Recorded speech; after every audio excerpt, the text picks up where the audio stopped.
গতকাল দিনভর নবান্ন অভিযানের প্রত্যেকটা আপডেট আমরা আপনাদের সামনে তুলে ধরেছি। অনেকে আহত হওয়ার খবর পাওয়া যাচ্ছিল, কিন্তু এই নবান্ন অভিযানে পুলিশকেও আহত হতে হয়েছে। হ্যাঁ, 5 পুলিশ কর্মী জখম, পুলিশকে একেবারে রাস্তায় ফেলে লাথি। নবান্ন অভিযানে আক্রান্ত পুলিশ, মিছিল থেকেই পুলিশের উপর হামলা, ডিসিএসএসজির দেহরক্ষীকে মার। নবান্ন অভিযানে আহত 5 পুলিশ কর্মী, আহত 3 পুলিশ কর্মী ইতিমধ্যে হাসপাতালে ভর্তি। পুলিশের ওপর হামলায় এফআইআর দায়ের।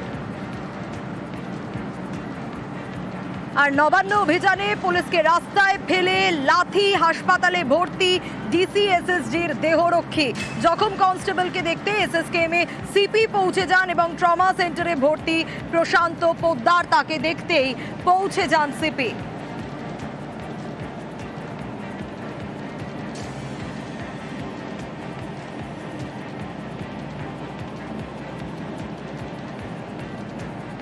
রনক রয়েছে আমার সঙ্গে ইতিমধ্যেই। রনক, প্রশান্ত পোদ্দারকে দেখতে সিপি পৌঁছে যান এবং তিনি রীতিমতো হুঁশিয়ারি দিয়েছেন, আদালতের নির্দেশ ছিল কোনো রকম এ ধরনের কাজ করা যাবে না, সরকারি সম্পত্তি নষ্ট করা যাবে না। পুলিশকে মারধরের অভিযোগ, পুলিশের উপর হামলার ঘটনা, সিপি ইতিমধ্যেই হুঁশিয়ারি দিয়েছেন ব্যবস্থা নেওয়া হবে।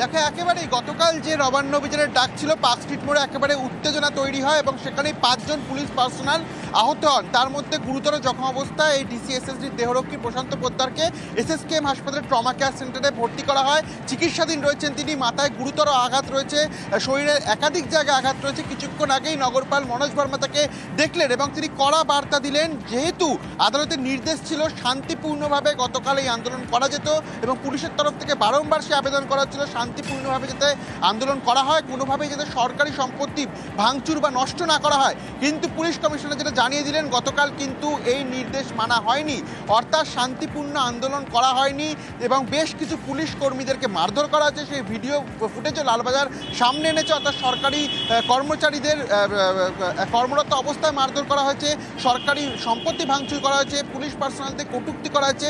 এই একাধিক বিষয় সামনে রেখে কিন্তু কলকাতা পুলিশের তরফ থেকে 7টি মামলা রুজু করা হয়েছে এবং এই প্রশান্ত পোদ্দার একেবারে সঙ্গে থাকো, দেখি সিপি কি বলছেন।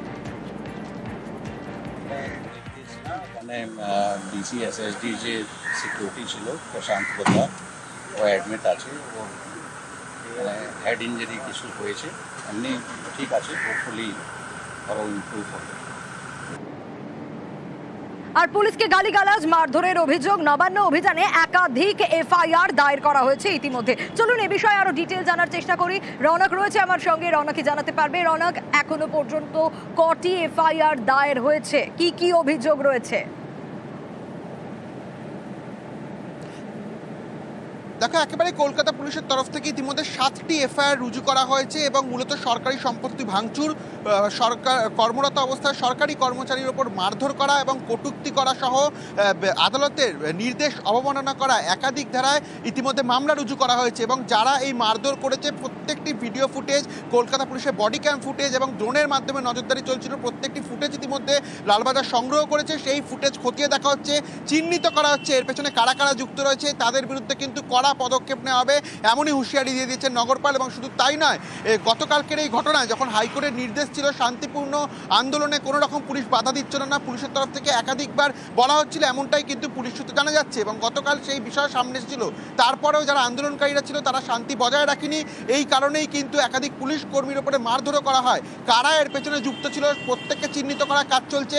এই 7টি মামলা ইতিমধ্যে পুলিশ স্বতঃপ্রণীত মামলা রুজু করেছে, এখনো পর্যন্ত কাউকে গ্রেফতার করা হয়নি, তবে এই ফুটেজ দেখে চিহ্নিতকরণ করা হচ্ছে, প্রয়োজনে কিন্তু তাদেরকে গ্রেফতার করা হতে পারে, এমনটাই কিন্তু নগরপাল সরাসরি জানিয়ে দিলেন। একেবারে রনক, অবশ্যই নজর থাকবে আমাদের এবং যারা আদালত অবমাননা করেছেন, যারা পুলিশকে মারধর করেছে, তাদের চিহ্নিত করে করা পদক্ষেপের হুঁশিয়ারি কলকাতার সিপি। এখন অবধি 7টা কেস হয়েছে, অ্যারেস্টের ফিগার আমরা পাইনি এখন অবধি। প্রথম আমরা তদন্ত করে আইডেন্টিফাই করব, তারপরে নিশ্চয়ই অ্যারেস্ট করা হবে। অ্যান্ড যারা গতকাল ওখানে উপস্থিত ছিলেন, যারা মাননীয় হাইকোর্টের যে ডাইরেকশন ছিল সেটা ভায়োলেট করেছেন, যারা পুলিশকে অ্যাসল্ট করেছেন, যারা পুলিশকে থ্রেট করেছেন, যারা গভর্নমেন্ট প্রপার্টিকে ড্যামেজ করেছেন, যারা প্রাইভেট প্রপার্টিকে ড্যামেজ করেছেন, ওদেরকে চিহ্নিত করা হচ্ছে অ্যান্ড ডেফিনেটলি ওদের নাম এফআইআরে থাকে। নবান্ন অভিযান থেকে পুলিশকে মারের হুঁশিয়ারি দিয়েছিলেন বিজেপি বিধায়ক অশোক দিন্দা। हम लोगों को अभी छोड़ना नहीं है, पुलिस को भी हम लोग बहुत मारेंगे। साला पुलिस लोगों को भी मारना पड़ेगा। वो दिन आ रहा है, पुलिस भी मार खाएगा, बहुत झोलाई होगा उनका भी। मैं क्लियरली बोल रहा हूँ। एक बार हमारा भारतीय जनता पार्टी का लोग ऊपर से निर्देश दे दे, पुलिस को मार मार के इतना मारेंगे पुलिस को। एकदम हम लोग शांतिपूर्ण भाव आ रहे थे, पुलिस हम लोग के ऊपर लाठीचार्ज किया है। আর এবার নজর রাখবো কলকাতার পুলিশ কমিশনারকে গালাগালি শুভেন্দু অধিকারীর, কুকথা শুভেন্দু অধিকারীর, মনোজ বর্মাকে উদ্দেশ্য করেই কুকথা শুভেন্দু অধিকারীর। নবান্ন অভিযানে গতকাল পুলিশ কমিশনারকে গালাগালি বিরোধী দলনেতা। এখানে এরা যা করেছে 6 মাস পরে মুখগুলো সব তুলে রাখো। এরা জাতীয় পতাকা বাড়িয়েছে, হাইকোর্টে যাব, সুপ্রিম কোর্টে যাব, মনোজ বর্মা তারকে বের করো, না জাতীয় পতাকা করো, বদলা হবে, বদলা হবে। মমতা পুলিশ, কলকাতা পুলিশ, মনোজ বর্মার যারা চটি চেটে মেরেছে আমাদের, তাদের বিরুদ্ধে ভারতীয় ন্যায় সংহিতা এবং সংবিধান অনুযায়ী কোথায় যাবে এরা? কে বাঁচাবে? ওই মনোজ বর্মাকে যেখানে ঢুকানো সেখানে ঢুকাবো। ওই সোয়ারের বাচ্চাকে যা করার করবে। শুভেন্দু অধিকারীর বক্তব্য তো শুনলেন, কিন্তু পরে নিজের বক্তব্যের সাফাই দিয়েছেন বিরোধী দলনেতা। কারণ আসল কথা, বিনীত গোয়েলকে বাঁচাতে চায় মনোজ বার্মা। আমি ওখানে বলেছি, বরাহানন্দন বলেছি, আরো খারাপ কিছু যদি ভাষা থাকে অভিধানে, এটা মনোজ বার্মাদের ক্ষেত্রে, মমতা পুলিশের ক্ষেত্রে অ্যাপ্রোপ্রিয়েট। আর সোশ্যাল মিডিয়ায় শুভেন্দু অধিকারীকে কটাক্ষ কুণাল ঘোষের।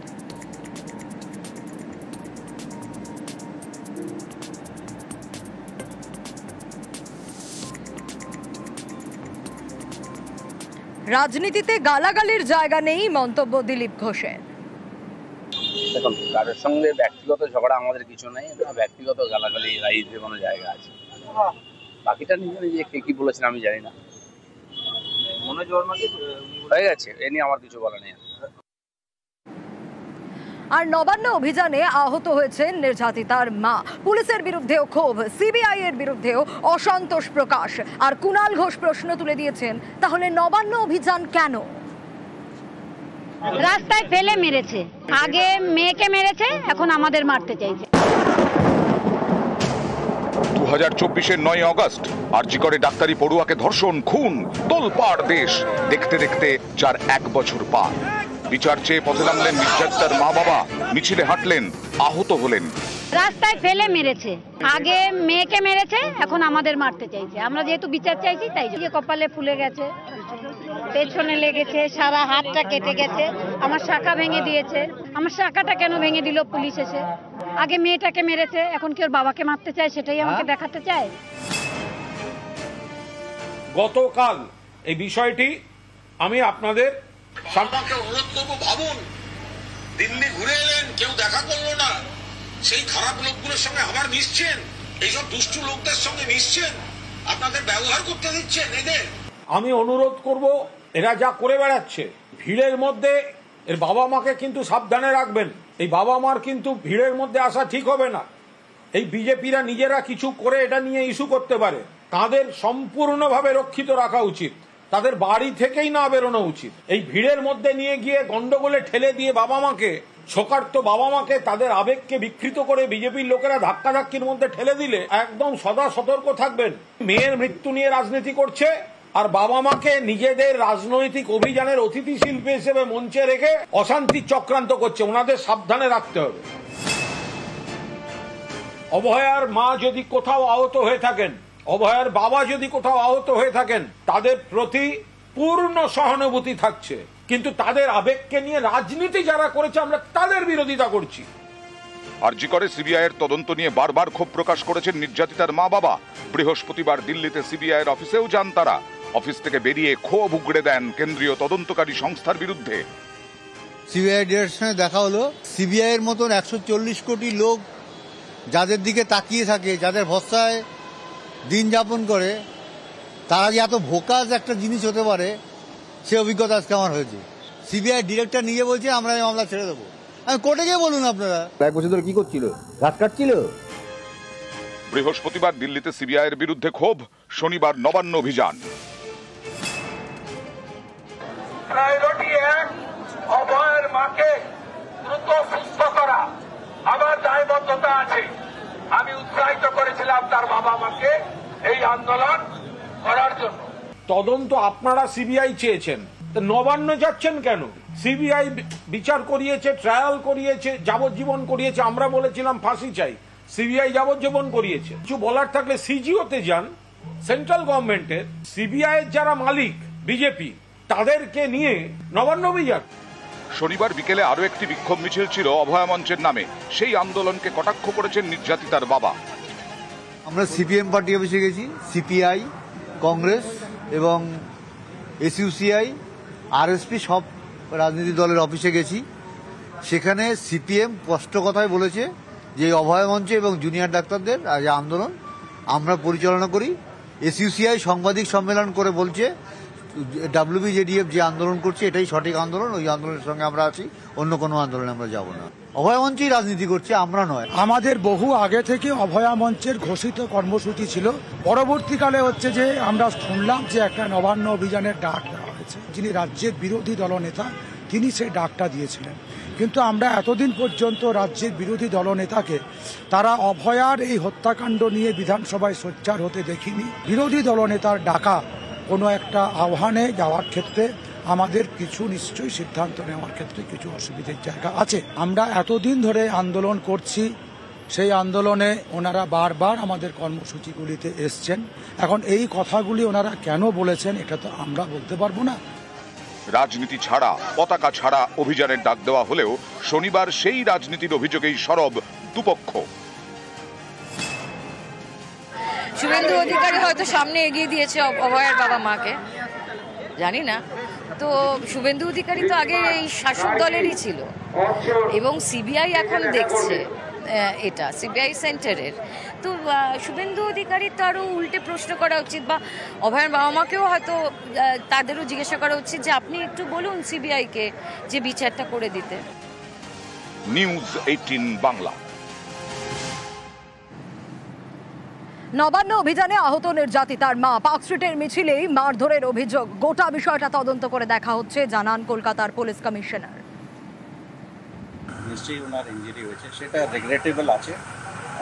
এটা অ্যাকচুয়ালি হওয়া উচিত নেই, কিন্তু কেন হলো, কি কারণে হলো, পুলিশের যেটা অ্যালিগেশন হচ্ছে দ্যাট পুলিশ মেরেছে, সেই অ্যালিগেশন সত্যি কি মিথ্যা, এগুলো সব অ্যাঙ্গেল দেখা হচ্ছে। এটা সাবজেক্ট টু ইনভেস্টিগেশন আছে। CCTV footage, video footage, body ক্যামেরার ফুটেজ, ওখানে ড্রোন থেকে সার্ভেলেন্স হচ্ছিল তার ফুটেজ দেখা হচ্ছে, বিভিন্ন অ্যাঙ্গেল থেকে ফুটেজ দেখা হচ্ছে। যতক্ষণ ফুটেজ আমরা অ্যানালিসিস না করতে পারি পুরোটা, ততক্ষণ আমাদের পক্ষে বলা সম্ভব নেই। কিন্তু yes, it is a part of investigation and definitely আমরা ওটা তদন্ত করে দেখছি। আপনারা কি অভিযোগ নিতে কাউকে পাঠাবেন হাসপাতালে যদি উনি অভিযোগ করতে চান? এরকম অভিযোগ যদি আসে নিশ্চয়ই তদন্ত করা হবে, আর যদি অভিযোগ যদি নাও আমরা পাই, আমরা নিশ্চয়ই আমাদের গতকাল থেকেই আমরা নিজেই তদন্ত করছি। অবিচার অভিযোগে অরাজনৈতিক অভিযান, পতাকা ছেড়ে পথে নামলেন বিরোধী দলনেতা। অরাজনীতিতেই রাজনীতির তরজা। পতাকা ছাড়া, রাজনৈতিক উদ্দেশ্য ছাড়া সমস্ত বিজেপি কর্মী সমর্থকদের যোগদান করতে অনুরোধ করেছিলেন। অন্তত 15-20 হাজার মানুষ যেহেতু সব বাস বন্ধ করে দিয়েছিল, সড়ক পরিবহনে আসতে পারে।